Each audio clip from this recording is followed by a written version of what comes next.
Olá! O número de assassinatos de mulheres no Brasil gerou reação da Comissão Interamericana de Direitos Humanos. Em nota, o órgão que é vinculado à Organização dos Estados Americanos, a OEA, cita um número elevado de casos no Brasil. Somente em 2019, 126 mulheres foram mortas em razão de seu gênero. E para falar desse e de outros assuntos relacionados à mulher, nós convidamos a senadora pelo Rio Grande do Norte, Zenaide Maia. Ela atuou como vice-presidente da Comissão de Direitos da Mulher na Câmara dos Deputados. Esse é o Cidadania Mulher, o seu espaço de debate sobre os temas femininos.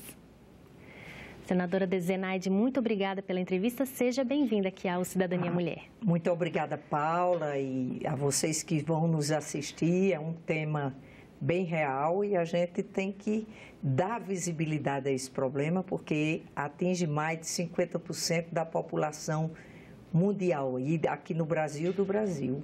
Senadora, esses casos que vêm sendo registrados, inclusive destacados pela OEA, na sua avaliação, tem sido um registro maior pela violência mesmo ou é a publicidade desses casos que vem, na verdade, dando alguma preocupação? Os casos estão sendo mais notificados e mais registrados e publicizados, e isso gera realmente uma reação de que tem aumentado, mas não, na sua avaliação, isso já é consequência dos registros que estão sendo mostrados à população? Olha, a importância, essa visibilidade, a gente sabe que antes não chamava muita atenção.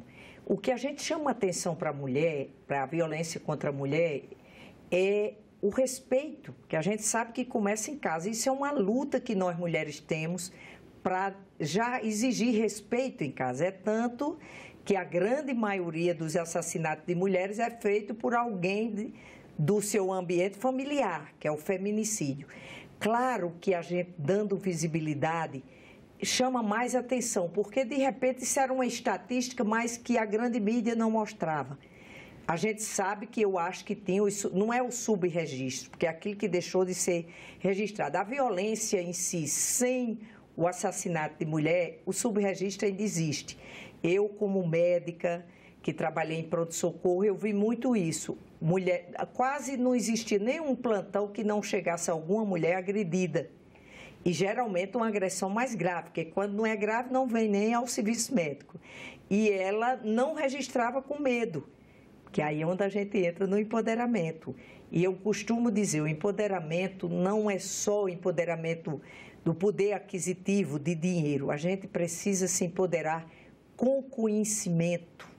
Senadora, e nessa questão do empoderamento, infelizmente hoje a classe mais vulnerável, mulheres mais pobres e negras ainda são as mais atingidas. A senhora, inclusive, mediou no ano passado, no fim do ano passado, um seminário sobre isso. O que a senhora pôde perceber? Ainda é a grande vítima dessa violência, ainda é a mulher negra e mais carente? É, mulher pretas e pobres, é da classe mais baixa. E, inclusive, nos estados reduziu o feminicídio, como a região sul e sudeste, mas aumentou muito o feminicídio e a agressão à mulher preta e pobre. Aí a gente esbarra nisso aí, empoderamento, o empoderamento do conhecimento. Porque hoje eu chamo a atenção, Paulo, e a mídia, e essa casa que é a casa do povo, que eu digo sempre que quem criou os poderes foi o povo, para ordenar e garantir os seus direitos. Os poderes não foi aqui, essa casa, ou o presidente ou o judiciário. O povo criou os poderes para ordenar e garantir os seus direitos. Então, se os direitos de mais de 50% da população, que somos nós mulheres, não estão sendo respeitados, a gente parte. O que é empoderar a mulher? É exigir respeito. É educar essa mulher que a gente já ganhou, a gente aumentou muito isso porque a gente chegou aqui. Eu cito o exemplo, eu sou uma filha mulher de 16 filhos e 8 homens e 8 mulheres, mas meu pai, apesar de ser de 1911, não ter nem o primeiro grau completo, ele tinha uma visão grande, meu pai e minha mãe, que costurava para ajudar, que mulheres também tinham que ser educadas. Porque se a gente não tiver acesso à educação, ao conhecimento, informação é poder. E poder, a gente não chega lá. Então, É tanto que depois que a gente está sendo oferecidas vagas na educação, quando os cargos são por concurso, a gente já avançou muito nisso. Mas nos locais de decisões, a gente ainda é bem abaixo. Eu digo o exemplo aqui, a representação feminina é menor, tanto na Câmara como no Senado, do que aqueles países que usam burcas. As mulheres têm maior representação. É por isso, senadora, que quem sabe a lei da Maria da Penha, apesar de ser uma legislação atual, né, acima até de muitas legislações no mundo inteiro, ela ainda não consegue coibir totalmente essa questão da violência e da morte das mulheres. É porque a educação, na sua avaliação, é mais importante até do que as penas ou a forma de coibir. Eu acho que é por igual. Nós temos que ter leis duras, mas está provado que só as leis não resolvem. Por exemplo, em 2015, a gente aprovou o feminicídio como crime hediondo. Isso não impediu de uma estatística como está aí. O meu estado, Rio Grande do Norte, são 5 feminicídios esse ano. Desses 126 que a OEA mostrou aí, 5 são do Rio Grande do Norte, já sabe quem são os agressores. A maioria se sabe quem são os agressores, porque os agressores são muito próximos. Então, por isso que eu digo que a educação é importante. Tem que já educar, dizendo que a mulher, nós temos que exigir respeito, entendeu? E também temos que ter leis bastante duras, mas também tem, por exemplo, nós temos um projeto de lei aí que a gente criou cotas, obrigatoriamente, que 10%, 15% nos parlamentos, no parlamento aqui, mas infelizmente a gente não aprovou, porque o México tem mais de 40% de representatividade feminina e essas cotas seriam só para 3 ou 4 legislaturas para a gente se empoderar e poder levar adiante. Nós temos menos representação feminina aqui no Congresso Nacional do que Colômbia, do que Chile, do que Peru, do que Argentina. A Colômbia, eles tiveram dificuldade, por exemplo, porque não tinham mulheres qualificadas. Graças a Deus, isso já não é o grande problema da gente. Então, eles criaram um instituto para qualificar índios, índias e tudo, para poder aumentar a representação. E todos esses países, para poder chegar pelo menos a 40%, precisou de cotas, entendeu? Então, nós temos que fazer parte das câmaras altas, médias, estado, município. Eu digo isso porque o Rio Grande do Norte a gente é muito avançado nisso. A primeira mulher prefeita da América Latina, do Rio Grande. Alzira Soriano, foi do Rio Grande do Norte. A primeira mulher a votar foi do Rio Grande do Norte. Então, a gente tem as mulheres do Rio Grande do Norte, mas ainda estamos muito aquém. Nós só temos uma representação no Senado. Lembrando que o Brasil está na posição 115 entre os países que têm representação de mulheres na política. E nós temos estados, por exemplo, a Paraíba, a menina disse, foi a primeira deputada federal que a Paraíba teve a representação esse ano, que está aqui no Senado, a primeira senadora paraibana. Então, voltamos para isso, empoderar, tem que ter mulheres, porque isso já é comum. Os povos do mundo inteiro reconhecem que se 50% da população é feminina e se não tem essa equidade na representação, é porque o povo brasileiro não está representado. Agora, senadora, houve um aumento de 10% da bancada feminina na Câmara. A senhora vê isso como um avanço, algum resultado aí dessa conscientização? Vamos esperar. Foi bom, porque eu acho que a questão que eles botavam 30% de cotas, mas não tinham obrigação de financiar, apareciam as candidatas laranjas, usavam as mulheres para completar as cotas de 30%, como obrigatoriamente os partidos agora, eu acho que isso melhorou muito, que a gente passou para 77%, né? Então, passamos dos 10%, mas é insignificante. Agora, nós mulheres temos todas que aproveitar essa oportunidade e nos reafirmarmos, porque a gente tem representação feminina, mas a gente já tem que ver que a gente tem um partido, que eu conversava muito sobre isso. Quando o assunto for pauta feminina, nós temos que pedir licença aos nossos partidos e dizer, isso aqui eu vou ser a favor, porque isso é pauta nossa. Quando é pauta da mulher, gente, é pauta da família, que se apregoa muito a favor da família. Como se defende família sem defender a mulher, a mãe. Não tem como defender, né?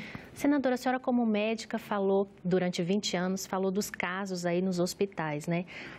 De mulheres que não têm coragem de, muitas vezes, denunciar o agressor.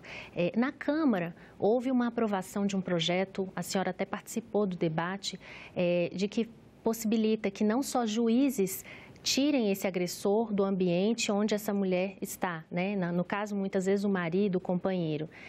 Porque isso só era possível por juiz. Agora, com essa proposta, que deve ser analisada pela Câmara, policiais também poderão fazer esse afastamento do lar. A senhora acha que essa medida ela pode facilitar? Porque muitas vezes as delegacias elas estão fechadas, os tribunais também, onde os juízes ficam, também estão fechados no momento de agressão, né? Isso vai facilitar na sua avaliação essa retirada, essa diminuição da violência? Não tenha dúvida, porque eu trabalhei em pronto-socorro, como eu lhe disse, durante muitos anos e muitas mulheres agredidas, quando eu ia orientar, elas não queriam, porque diziam, se eu voltar e chegar em casa, se eu tiver prestado queixa, doutora Zenaide, ele provavelmente vai me matar.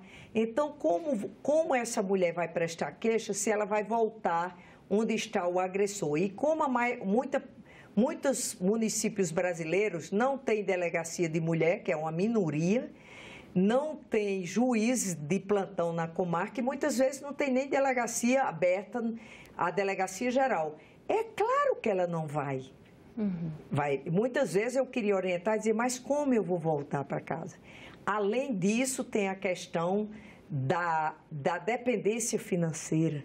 E é isso que, inclusive, a senhora luta em outras frentes relacionadas à mulher, que é a questão da reforma tributária solidária. A senhora defende muito isso, até porque grande parte da população, dos chefes de família, são mulheres. E hoje as mulheres ainda recebem um salário inferior, na maioria das vezes, né? Então, tem uma reforma solidária, uma reforma mais justa, né, nos tributos para facilitar a vida financeira dessas mulheres, as cotas também no serviço público e em outras áreas. Fala um pouquinho, senadora, sobre esses trabalhos que a senhora pretende defender aqui no Senado com relação a facilitar, a permitir a independência financeira dessas mulheres. Olha, eu costumo dizer que a gente é do social, muitas vezes só relaciono nós parlamentares femininas com social. Nós mulheres, eu costumo dizer que você pode ter qualquer profissão, mas você já é um economista, porque a dona de casa, ela vai à feira, ela vai às compras. Então, conhecimento é poder. Nós temos que ter conhecimento sobre juros exorbitantes que retiram o poder de compra do trabalhador, falindo ao comércio, o setor produtivo desse país. Nós temos que entender de tributação. Eu queria dizer aqui, com essa reforma tributária solidária, eu falo sobre isso, porque quando eu disse que ia fazer uma audiência pública sobre tributação, eu disse, por que na Comissão da Mulher? Claro, nós temos o direito de ter conhecimento. E só para resumir aqui, a reforma tributária solidária é da Receita, do Fisco Nacional, mostrando como é que funcionam os impostos desse país. A maior parte dos impostos é no setor de consumo, no final da cadeia. Ou seja, quando você coloca o imposto numa lata de leite ninho, eu, com o meu salário, pago o mesmo imposto daquele cidadão ou cidadã que compra a lata de leite ninho. Então, penaliza os mais pobres. Penaliza os mais pobres. No fim, quem paga mais impostos são os mais pobres, os trabalhadores, porque é deduzido. Então, o Brasil tem um erro nato em cobrar imposto de tributação. Estou ouvindo aí uma reforma que eu ainda não vi de tributar. Como é que funciona aqui? Não se cobra impostos sobre lucros e dividendos, quando no mundo inteiro se cobra lucro, você teve um lucro grande. Como é que funciona aqui?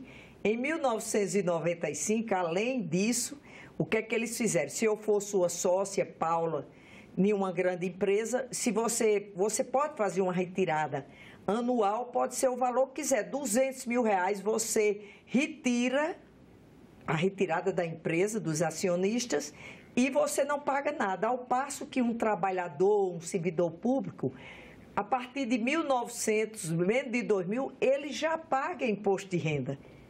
Como é que alguém pode fazer uma retirada de 100, R$200 mil e não pagar imposto que eu costumo dizer que deveria ser mais alta a cobrança de imposto. Eu acredito que quem ganha menos de R$2.000 não é renda, é sobrevivência. Mas se cobra... E uma grande faixa da população. Se começa numa faixa muito baixa de cobrança e mais. A partir de R$5.000, 5.000 e pouco, você já paga 27,5. Como é que não existe outra taxa? Uma alíquota você maior, ganha né? 80 mil, 100 mil reais por mês e paga 27,5 como o trabalhador que ganha 5 mil. Agora, o ministro da Economia, há cerca de 2 semanas, falou que tem interesse em discutir, em aprovar a tributação sobre lucros e dividendos. A senhora espera que esse governo vá fazer realmente essa mudança? Vai, eu espero que a gente, o governo e o Congresso, eles devem a essa população brasileira algo que pode tirar dos ombros desse povo. Por exemplo, os juros.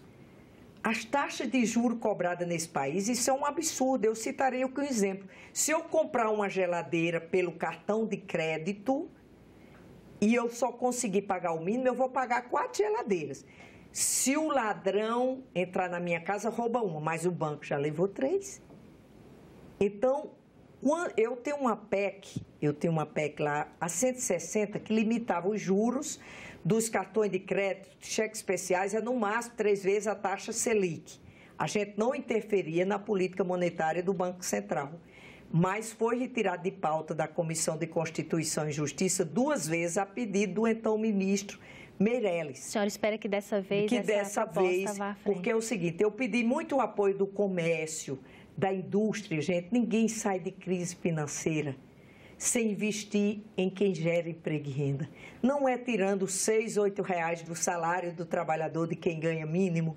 Não é... Porque isso é simples, não precisa ser economista. Se você tira o poder de compra da população, você tira o poder de venda do comércio, você tira o poder de venda da indústria e esse governo arrecada menos. Então, eu não vejo nenhum projeto. Eu queria dizer assim como é aqui. Ninguém se preocupa, eu já queria entrar nessa reforma da Previdência. Não sou contra de tirar as distorções que existem. Mas a senhora é a favor dessa questão da idade mínima ser igual para homem e mulher? Não, acho que nós temos 3 jornadas de trabalho e temos que se a gente for calcular, a gente vai mais. Mas eu vou mais longe.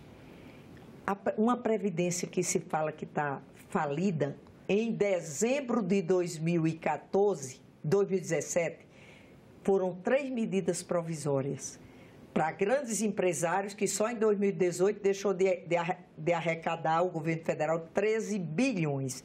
Esses são dados da própria medida provisória. Outra medida provisória foi para anistiar os patrões, nunca pagaram, os grandes agropecuaristas, nunca pagaram o fundo rural patronal. 18 bilhões que a Previdência deixou de receber só em 2018. Mas essa ainda eram empresas brasileiras, doía menos. O Brasil, em 2017, esse Congresso aprovou uma medida provisória em dezembro de 2017, anistiando por 25 anos 6 petroleiras estrangeiras. Shell, Brito Petróleo. Agora me perguntem quais os impostos. Imposto de renda retido na fonte, imposto sobre produto industrializado. E isso tudo prejudica uma trabalhadora rural, por exemplo, uma mulher que trabalha muito durante anos e vai ter que se aposentar com mais tempo de serviço e ganhando pouco e contribuindo sempre na mesma proporção. Como você pode dizer a idade mínima para um país continental? É claro que o Norte e Nordeste, o pessoal vive menos. Você não compare um executivo que trabalha na Avenida Paulista com direito a planos de saúde, uma medicina privada. A vida média dele não é igual à do trabalhador rural. É claro que não. Então, essa reforma tem que ver isso. Agora, eu aconselharia que o governo, primeiro, cobrasse dos grandes devedores, não fizesse mais medidas provisórias, anistiando os devedores, cobrasse dos sonegadores.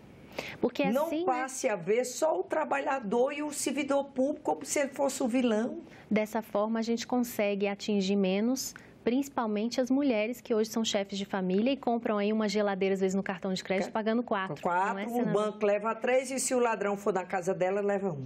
E recebem um salário, às vezes, muito menor, né? Ou proporcionalmente menor. Por exemplo, hoje um homem que ganha R$1.000 no Brasil, uma mulher na mesma função ganha R$750. Então tem um poder de compra muito menor. Essa mulher que muitas vezes cria os filhos sozinha, chefe de família e tem um poder aquisitivo muito menor. Senadora, além dessa pauta econômica, de finanças, orçamento, a senhora pretende, por exemplo, participar da Procuradoria da Mulher? É um cargo que hoje está vago. A senadora Vanessa Graziotin saiu por conta do fim do mandato dela e o cargo está vago. A senhora pensa em algum nome ou pensa em ser a Procuradora da Mulher? Nós vamos nos reunir, a bancada feminina, e a gente vai ver isso. Independente de conseguir ser a procuradora ou não, eu vou estar lá na defesa da mulher. Como eu também tenho uma pauta que é em defesa das pessoas com deficiência, dos direitos das pessoas com deficiência, porque é quase 25% da população. Então, é muito grande. O Brasil, quase 25% da população apresenta algum grau de deficiência. Então, é uma população mais vulnerável e carente. Então, a gente, resumindo, educação é a prevenção da violência, educação é a prevenção da violência não só das mulheres, mas também da violência de uma maneira geral, porque isso não é inventar a roda. Os países que reduziram a violência, como a maioria dos países europeus, foi dando educação de qualidade às crianças e os jovens em tempo integral. E a gente tem que partir por aí. A defesa da mulher, o respeito tem que ser ensinado. Tem que começar de casa, assim como foi com a sua educação. Eu digo que nós, mulheres, é uma luta diária. É uma luta diária, porque nossos avós foram criados, você vê que eles protegiam mais os homens, porque o homem tinha uma importância maior no trabalho braçal, né? Braçal. Então, um pai de família que tinha 16 filhos, todo patrão agropecuarista queria ele porque ele tinha uma mão de obra maior. E nós conquistamos, eu sou muito otimista. Acho que a gente pode sim. Eu costumo dizer, a maior pergunta que me faz no meu estado, doutora Zenaide, a senhora acha que esse país tem jeito? Eu digo, tem, gente. A gente tem como sair dessa crise econômica com compromisso dos poderes, de todos os poderes e da população. Nós já tivemos muito ganhos. O que foi que a gente conseguiu? Conseguimos erradicar a varíola e a poliomielite. Conseguimos tirar 30 milhões da extrema pobreza. Conseguimos fazer com que as escolas profissionalizantes deixassem de ser privilégio para quem só morava nas capitais. Interiorizamos os institutos federais. Agora o desafio é levar isso para o campo feminino também, né? É para a pauta feminina. E chega lá, porque é educação. Conseguimos quebrar a patente dos medicamentos para a AIDS. Só assim a gente aumentou a vida média da nossa população, das pessoas que tinham essa patologia. Então é possível sim, mas precisamos corrigir.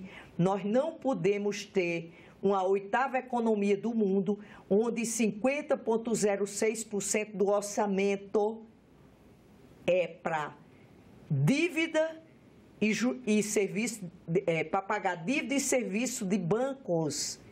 E é um orçamento que está na PEC do teto por 20 anos. Ninguém faz isso. Aí diz assim, não, é calote. Não é calote, gente. Os Estados Unidos e o Japão são as maiores dívidas públicas do mundo. Mas o governo chama o setor financeiro e diz 3% ao ano. Porque eu não vou parar de investir na minha infraestrutura, investindo nos setores que geram emprego e renda, na educação e segurança do nosso povo. Nós não podemos pegar, se de cada R$10 que o brasileiro paga de imposto, mais de 5 fica para banco. E é isso, não né, podemos fazer isso. E essa casa pode mudar isso assim. Eu costumo dizer, olhar diferenciado para esse Congresso. Faz a lei, aprova a lei. Se o presidente vetar, pode derrubar o veto. Diz qual o salário do trabalhador, quantas horas vai trabalhar por semana, com que idade vai se aposentar. É muito poder, Paula, para a população não ter um olhar diferenciado para a gente.